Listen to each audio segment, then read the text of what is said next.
We try to do the right thing, and it doesn't go the way we planned.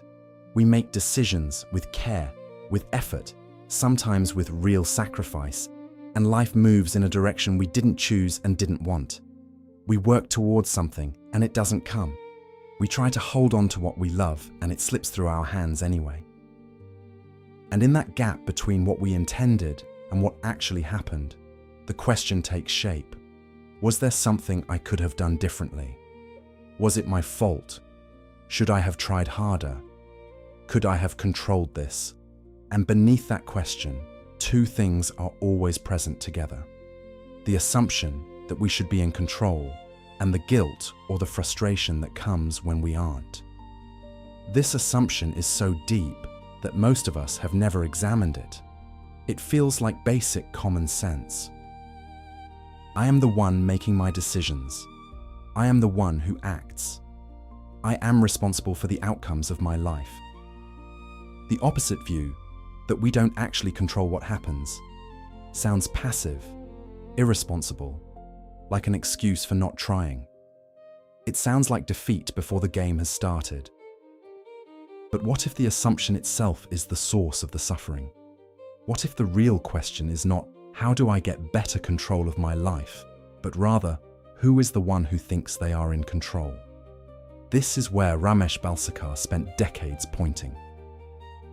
Not toward more control, not toward better techniques for shaping destiny, but toward an examination so direct and so simple that it cuts through the entire structure of the problem.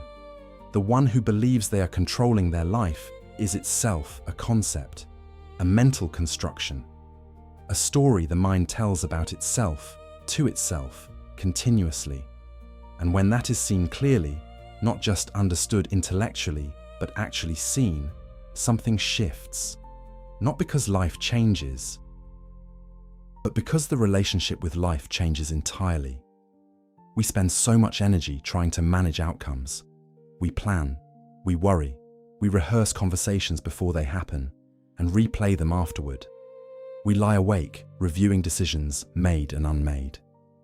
We compare ourselves to others who seem to be doing better, to earlier versions of ourselves who seem to have had more promise, to the person we imagined we would become by now. All of this activity has a common root, the belief that if we could only think about it correctly, organize it better, try harder, choose differently, things would finally go the way they should. Life would cooperate. The future would become what we deserve. And what does this belief cost? It costs us the present moment, because the present moment is exactly what it is, and all this managing activity is happening in relation to a past already fixed and a future not yet arrived. The me who is trying to control life is always elsewhere, never here, never in simple contact with what is actually happening right now. Ramesh did not teach this as philosophy. He taught it as a direct pointer to something that can be looked at, right now, in this moment, and either seen or not seen. The seeing is everything. The concepts are just fingers pointing.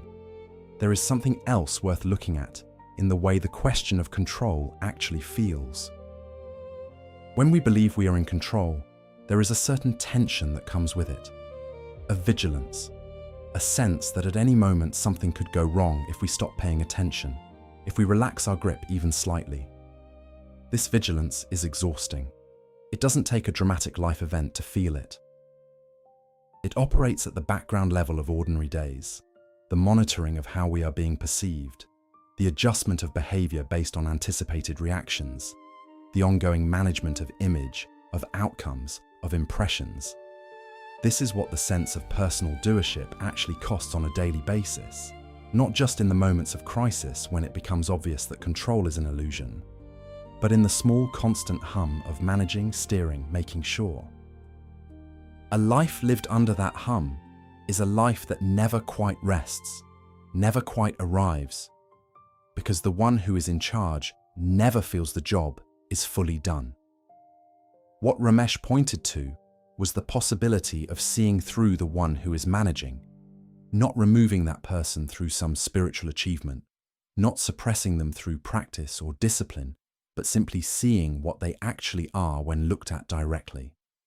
That seeing is the beginning of a different relationship with life. Not a passive relationship, not a resigned one, a more honest one. Let us look at what actually happens when we make a decision. An input arrives, a situation, something someone said, an event in the world, a feeling in the body. The organism receives it, something processes it, compares it to previous experience, runs it through conditioning built up over years, registers a reaction, and then an action emerges. We call this action our choice. We say, I decided. But who decided? If we look carefully, what we find is not a separate entity who stood outside the process and made a free choice from a neutral position. We find a process. We find conditioning meeting circumstance and producing an outcome. We find genetics meeting environment meeting a lifetime of accumulated experience meeting this particular moment. The sense of being the one who chose, that sense, is itself part of the process, not the author of it. This is not a theory. It can be looked at directly. Right now, you did not choose what thought would arise next. You don't choose when you'll feel hungry or tired or suddenly moved by a piece of music. You don't choose when an insight arrives or when something you have been trying to understand for years suddenly becomes clear. These things happen. They arise in the body-mind organism. The sense of me who experienced them arises alongside them. Ramesh pointed to this again and again. The body-mind organism is an instrument through which consciousness acts. Consciousness, which he sometimes called the source, sometimes called God, sometimes simply called the totality, works through all the instruments of manifestation, and the human organism is one such instrument. Each instrument has characteristics, a particular conditioning built up through genetics and environment, and the accumulated weight of experience. When the totality acts through a particular organism, it acts through that organism's specific nature. And that is why each organism acts differently in similar situations. Not because one chose and another didn't, but because the instruments themselves are different. The programming differs. The response that emerges is the inevitable meeting of that programming with those circumstances. All action is a divine happening through a human object, not done by someone. This line can be said in seconds. It takes a very long time to see what it actually means. Because the mind immediately protests.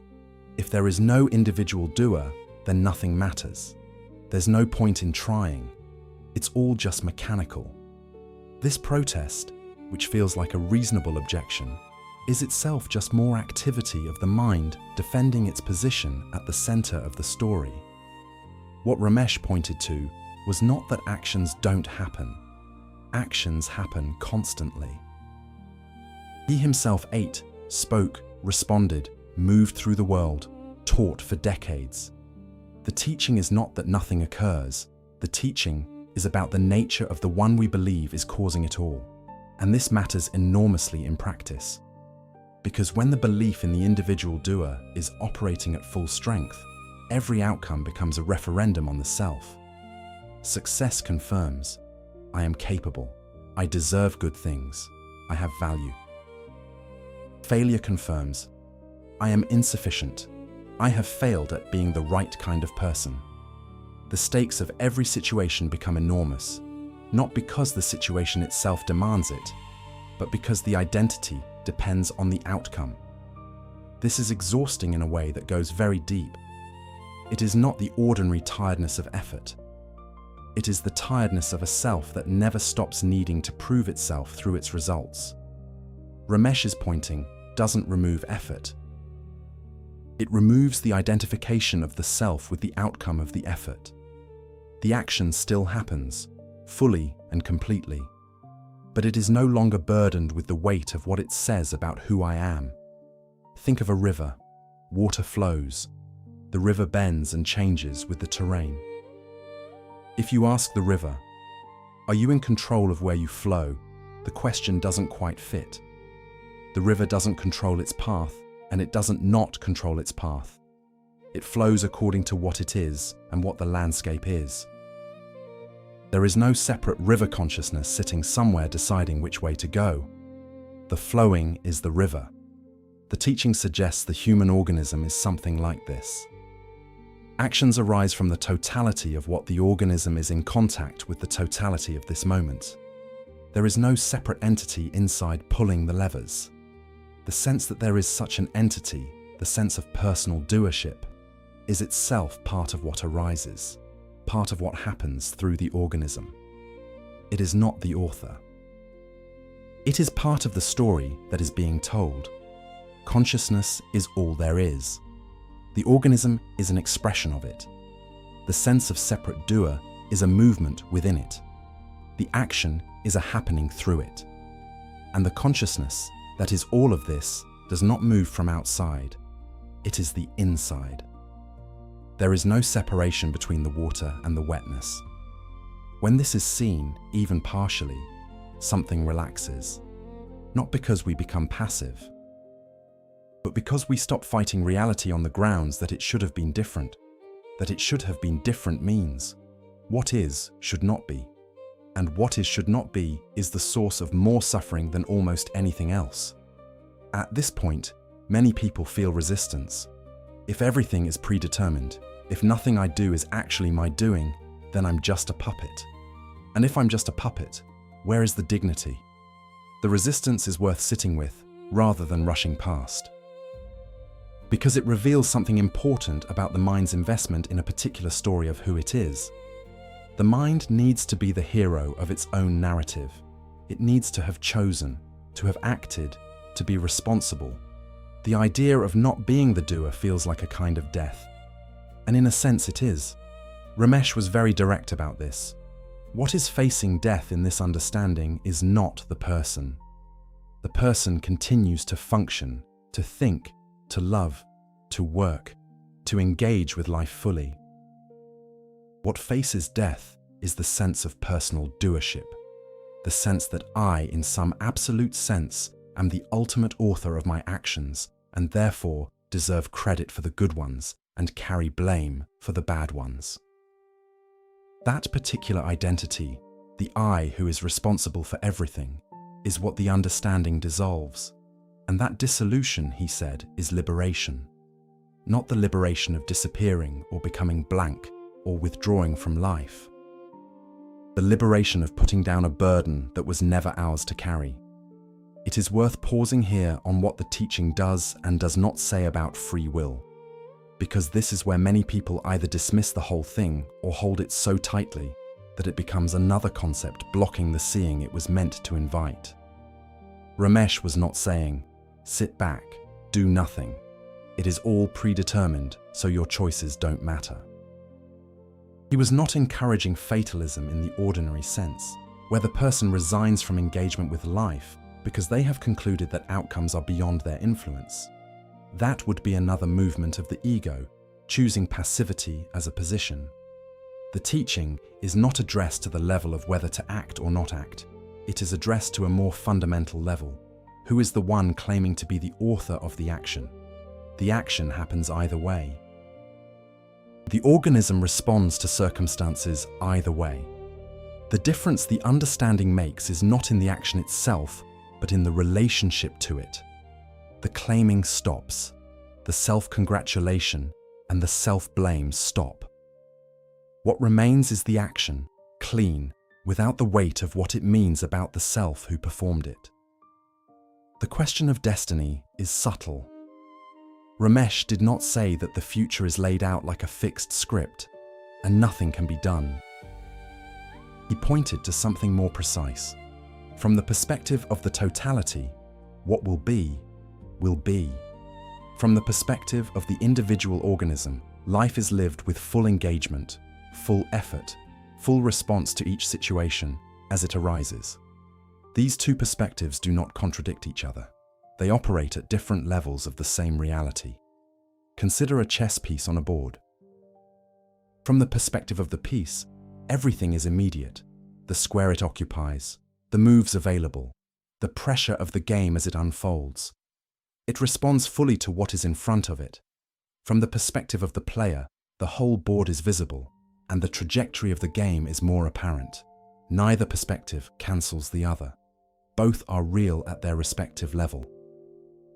The teaching invites us into something like the larger perspective, the view in which what happens is what happens, in which the organism functions as it functions, in which the events of a life are not the personal achievements or failures of an isolated ego, but the expression of the totality working through a particular form in a particular time. This does not mean indifference. In fact, the opposite. When the burden of being the ultimate responsible party is lifted, when the claim to be the source of all outcomes is seen through, what remains is simpler and somehow fuller. The actual engagement with life as it is, the actual response to what is actually here, without the constant overlay of how it should be different, how I should have been different, how everything needs to be managed back into the shape I think it should take. There is something in us that already knows this, in moments of genuine flow. When we are doing something we love and doing it well, the sense of I am doing this often drops away. The action happens, and the actor is not separate from it. Afterward, we might say I played well, or I was completely present, but during the experience itself, the center of gravity was not on the self. The self-consciousness was absent, and that absence, paradoxically, is where the fullest functioning tends to happen. Where the musician finds the music, where the writer finds the words, where the conversation becomes something larger than either person in it. Ramesh pointed to this as the natural state of the instrument, functioning without the obstruction of the claimant. Not something to achieve, not something to practice toward, something that is already the case when the claiming stops. Ramesh returned to two words again and again throughout his teaching: guilt and pride. He called them the twin pillars of the sense of personal doership, and he was precise about why. Guilt is what happens when I believe I was the doer of a bad action. Pride is what happens when I believe I was the doer of a good one. Both depend entirely on the same belief, that I was in fact the one doing it. When we recognize personal powerlessness in our own actions, the twin burdens of pride and guilt vanish. Guilt is one of the most painful things a human being can carry. Not the simple acknowledgement that something went wrong and needs to be addressed. That acknowledgement is healthy, appropriate, and leads to repair. But the deeper, more corrosive guilt, the sense that I am fundamentally bad for having done or not done something, the guilt that carries itself forward in time and eats at the person from inside. That guilt depends entirely on the claim of doership. I am the one who did it. I could have done otherwise. I should have done otherwise. Therefore, I am to blame. And the blame doesn't stay in the past where the event occurred. It follows the person forward, becoming part of their identity, shaping how they see themselves, limiting what they feel entitled to have or be. But what if the action that occurred through this particular body-mind organism, given exactly the conditioning it had and exactly the circumstances of that moment, could not have been otherwise? Not as an excuse. Not as a way of avoiding responsibility in the practical sense, but as a factual observation about how events actually arise. The organism functioned as it functioned because that is what the organism was at that moment, meeting those circumstances. The response that came out was the only response that could have come out, given the totality of what was present. Not because of some mechanical law that removes human dignity, but because the organism is what it is, shaped by everything that came before, responding from that shaping in this moment. A different organism in those same circumstances might have responded differently. The same organism in different circumstances might have responded differently. But this organism, these circumstances, this moment, there was only this response. The one who carries the guilt believes in a self that exists independently of its conditioning, independently of the circumstances, independently of the moment, a self that could have simply decided to be different. And that self, when looked for directly, cannot be found. It is a concept, a useful concept in many contexts, a concept the world needs in order to function, but not a fixed independent entity that stands outside of time and chooses freely from a neutral position. When this is seen, the guilt does not necessarily vanish immediately. The conditioning that produced it is still present. The grooves run deep. But what changes is the feeding of the guilt, the investment in the story of the guilty self, the maintenance of that story, the energy that goes into confirming again and again that yes, I was the one, I am the one to blame. That investment can begin to loosen. Not through deciding to let it go, not through effort or practice, but through seeing more clearly what the guilty self actually is when looked at honestly. The same applies to pride. Pride in the sense Ramesh meant is not the healthy pleasure of work done well or the satisfaction of a craft practiced with care.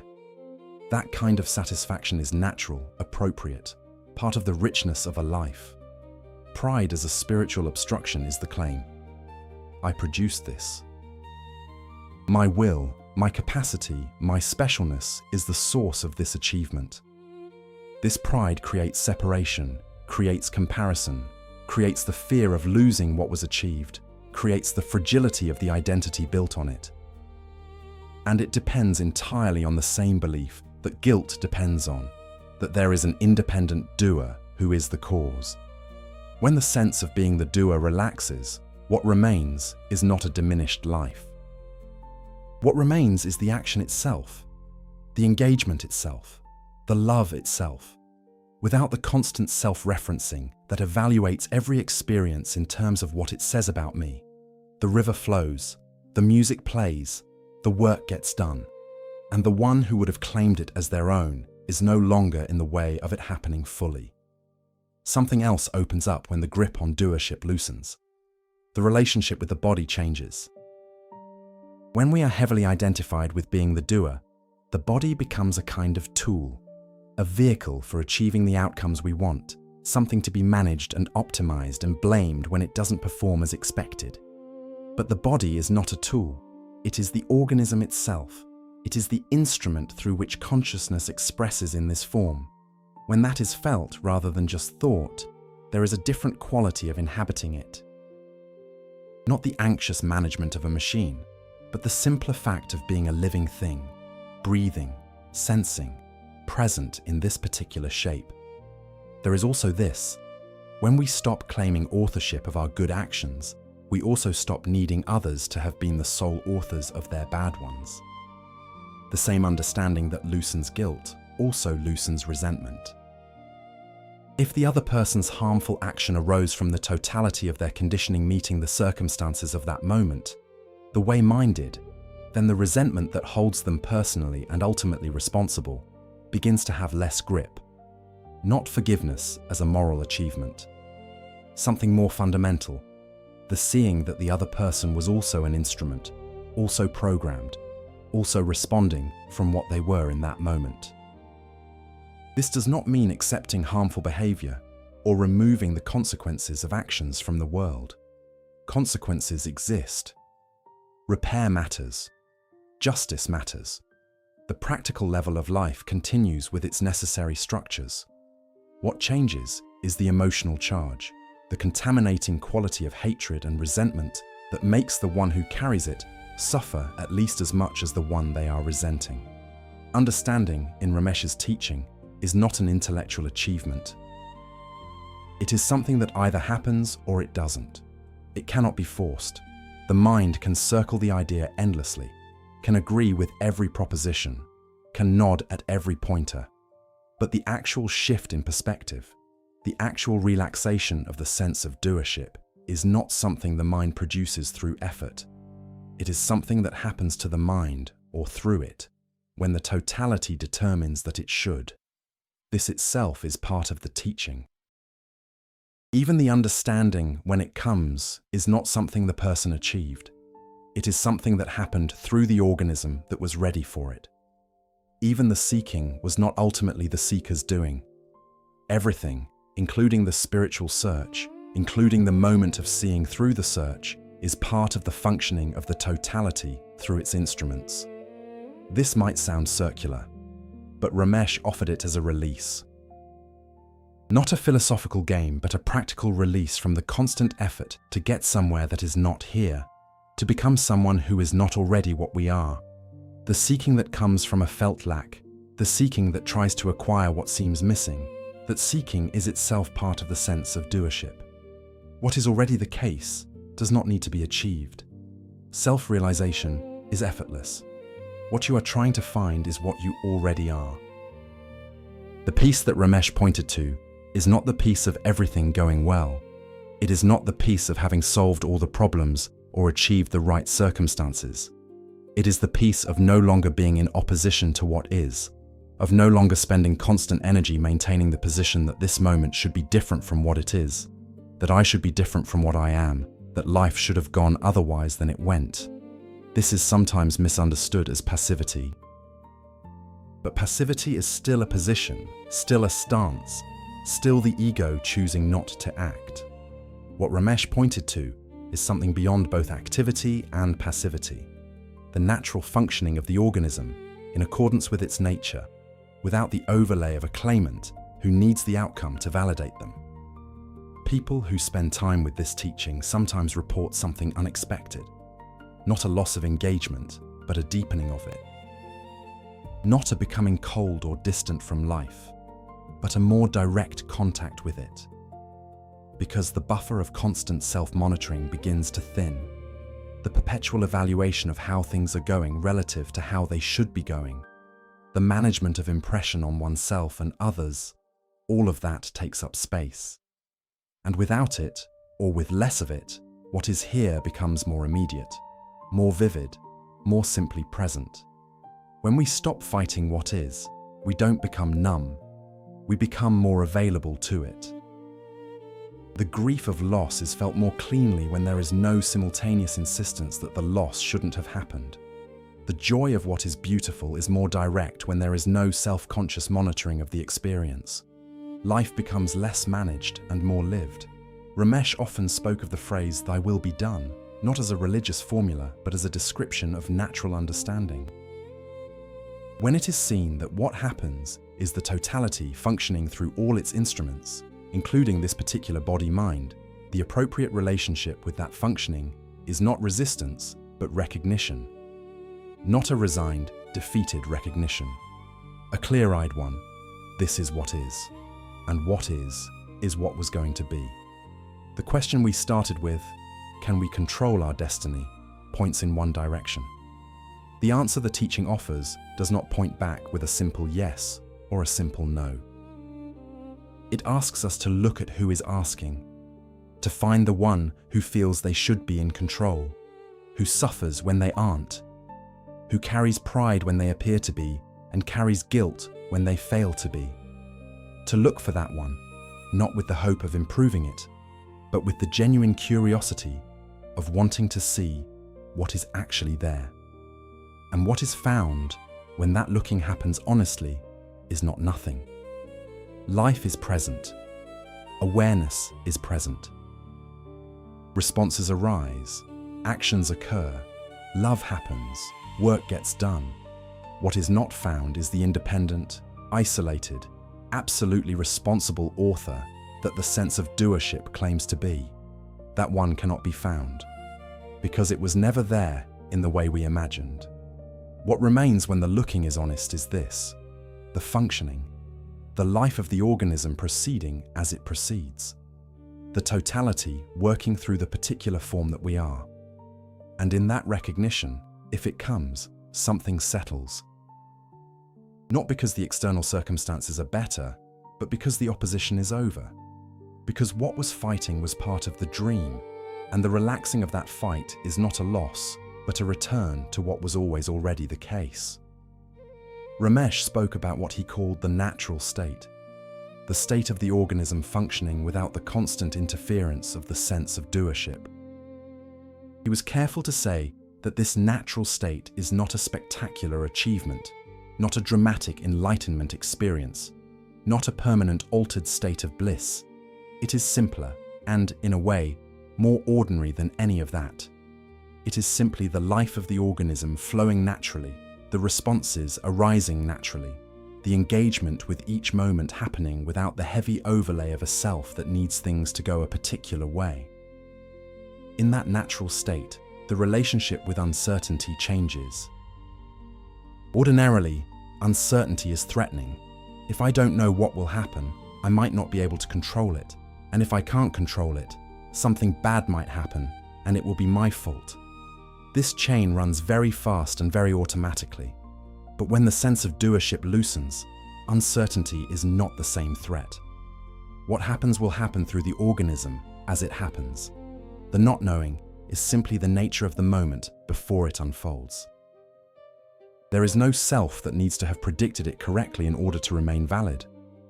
This is not indifference to outcomes. The organism still functions, still responds, still cares about what matters. But the caring is not contaminated by the terror of being the one responsible if things go wrong. The caring is cleaner, more present, more honest.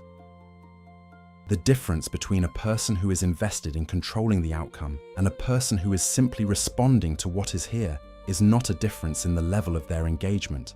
It is a difference in the quality of their presence. One is half elsewhere, managing. The other is simply here, responding. And responses that come from simply being here tend to be more adequate to what is actually needed than responses filtered through the constant noise of self-protection. Can we control our destiny? Perhaps the more honest question is, what is the nature of the one who wants to control? That question, followed all the way, goes very deep, and somewhere in that depth, if the seeing is genuine and if the totality wills it, the answer gives itself. Not as a conclusion the mind arrives at, as a recognition that the mind becomes quiet enough to receive. The river flows. The action happens. And the one who would have stood apart from it, claiming it as their own, discovers there was never any standing apart. There was only the flowing. There was only this. We came to the question asking whether we could control our destiny. We leave it with something different. A quiet invitation to look at what was doing the asking. The control was never the point. The seeing through of the controller is. And that seeing, if it comes, changes everything that follows without changing a single thing about what actually happens. The same life, the same organism, the same circumstances. Only the one who was managing it, suffering over it, claiming it and blaming it, and being exhausted by it, that one is seen through. And in that seeing, the life that was always here becomes, for the first time, simply what it is.